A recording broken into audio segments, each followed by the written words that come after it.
Hello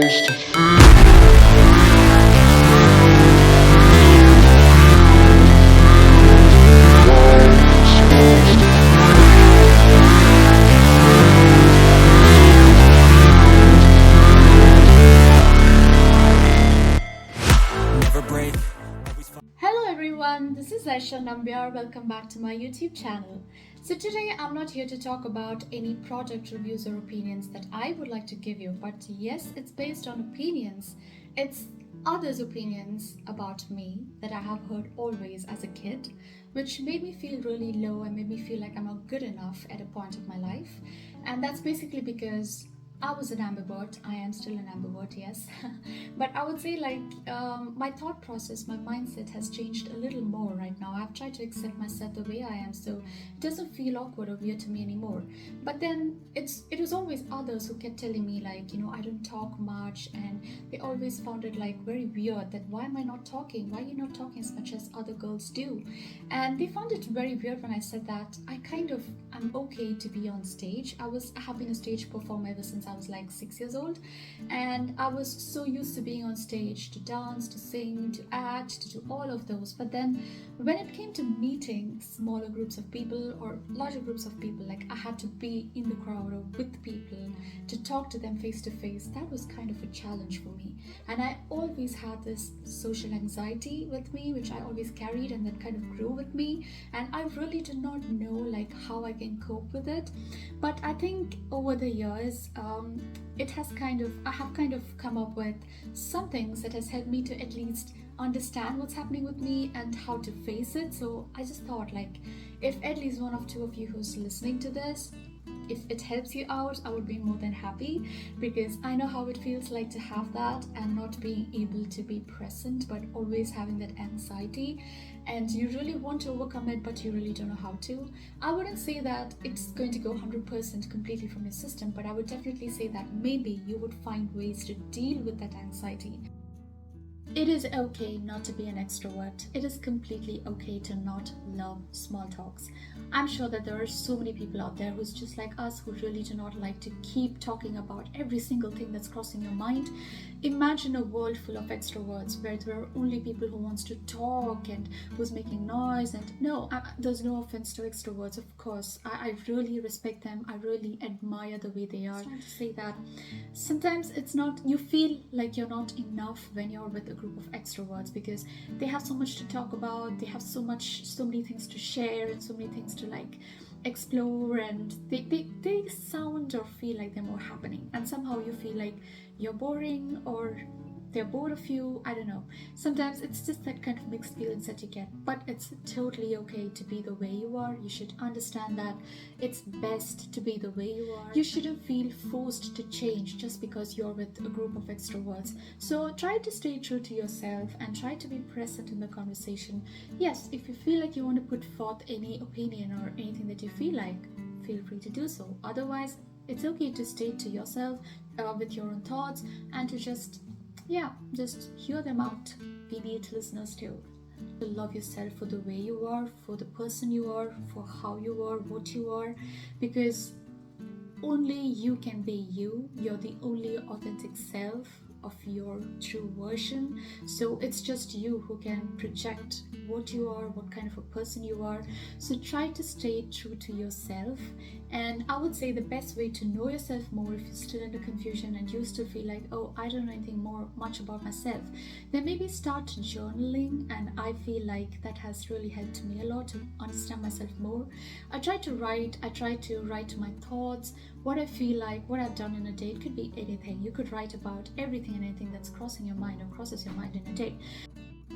You have to set goals, and when you set goals, always take it in smaller portions. If you try to completely jump into something that's really large or a very drastic change, that would be really tough for you to cope up with in the long run. So if you want to change, say one day you want to meet a person and you really have this feeling like you want to start with small talks, so then start with 2 or 3 questions. Try to have those prepared in your head or something beforehand, so that you have something to start with. If that's your goal, you want to start with small talks, you want to be the person to initiate small talks, so then try with Try smaller steps, smaller ways, so that you're not completely taking a drastic step and instantly regretting that, oh my god, I shouldn't have done this at all. So try to take it small steps at a time, and you will surely be proud of yourself and proud of that decision for sure. Try to treat yourself and talk to yourself like you are a very important person. Just like how you treat others and how you kind of prioritize others. Like if you are a person who does that, try to prioritize yourself. Try to, find importance for yourself. Give value to yourself. Try positive self-talks. Very important. How you think about yourself, what you think in a day, how you talk to yourself, it's very important. Try to talk kindly to yourself, like how you would treat someone else who's in a problem or who's in a situation where they do not know how to come out of it. That everyone is important, but you are important too, equally. So prioritize yourself, give importance to yourself, and treat yourself like you are an important person. No one else can give you the kind of value and importance the way you do for yourself.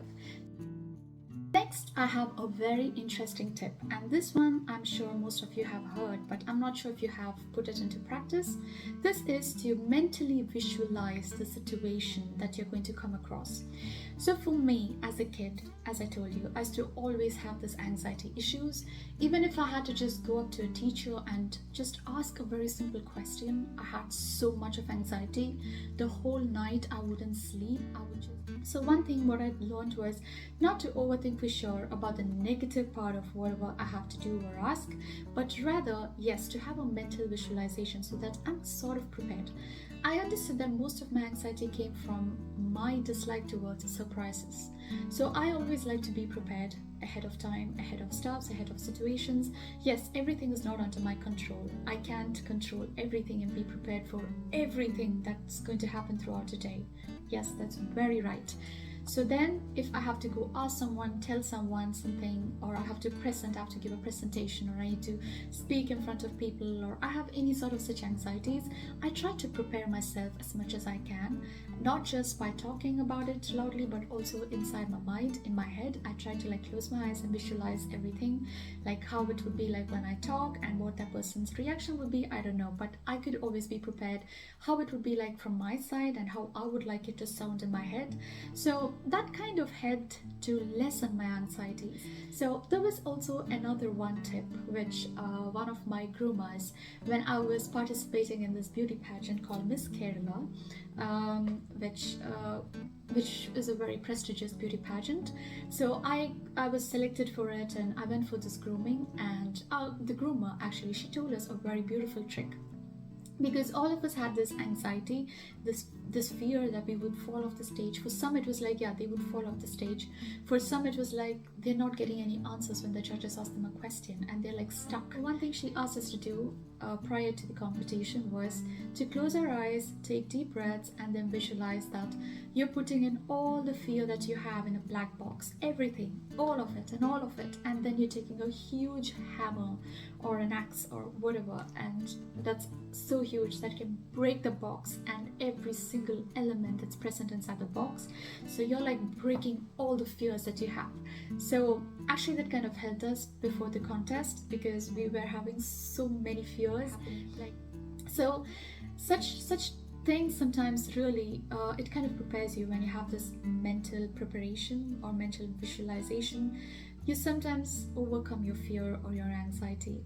So I think this is a very interesting thing to try, and maybe it helps few of you. You never know. Give it a shot. So no matter how good a person you are, how amazing a human being you are, no matter how many beautiful things you have done, no one really cares, or at least some people don't care. So you can never be good enough for others. So always understand that what's most important is to stay honest with yourself, true to yourself, know what you are, and even if they say something, it should be your feelings for yourself should be so strong enough that nothing else matters. No one else's opinion matters. So you know for yourself how good you are, how amazing you are. So even if they find you less interesting or less amazing, who cares? You're the one who's responsible for your decisions, for your choices, and it's your life. You want to live it the way you want, that's your choice entirely. But if you are forever going to think about how will I sound if I said this, will it be stupid, will it be dumb, oh my god, are they going to really think like I'm really a dumb person if I said this, then all your life you're just going to be there wandering and sitting back and doing nothing. So if you want to really come out of that, you need to first understand and tell yourself and realize that everyone is busy. Everyone has things to do. No one has time to think about you the whole time. So say what you want to, do what you want to, and be how you want to. Please stop thinking what others would think. There's this one thing that a person once told me and kind of made sense to me, and that was, try to stay more honest. And the more honest you are about yourself and things that you have done in life, it takes you closer to yourself, like a few steps closer. Every time you're more honest, more and more honest, more and more closer to yourself.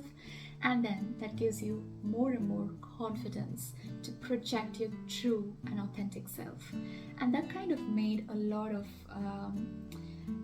difference in my thinking, because that's very true. The more honest, like, yes, I am like this. Yes, this is how I am. The more accepting I am about how I am, what I am, and what I like, what I do not like, I feel like I'm more true to myself. I'm more honest and I have nothing to hide. It makes me feel like a happier and lighter person from within. Take yourself seriously enough, and also take yourself less seriously. You should be serious enough about yourself so that you can actually stand up for yourself if someone says something that's not right about you. But at the same time, I think it's important to take yourself a little less seriously so that you're not always constantly arguing, trying to prove like, hey, this is how I am, hey, this is what I'm doing. And that kind of completely ruins your peace, right? So kind of know how to balance it out. Like, some things you just have to let it flow off your shoulder like water. Just let it be and just give it a smile and just be like, yeah, good for you. I was a person with very low self-esteem, and basically that's because of I tried to live by what others said about me, and I always felt like I was not good enough. I was not as interesting as other girls were around me, but rather, so I always lived with those low self-esteem issues. But then when I started growing up and I started going for these beauty pageants or beauty contests, through these grooming, I kind of felt like it has changed me a lot. And one thing that they always tell us is, if you feel like you're less confident, always fake confidence, because that really shows like you are confident, and no one can actually tell the difference between natural confidence or fake confidence, because confidence is confidence.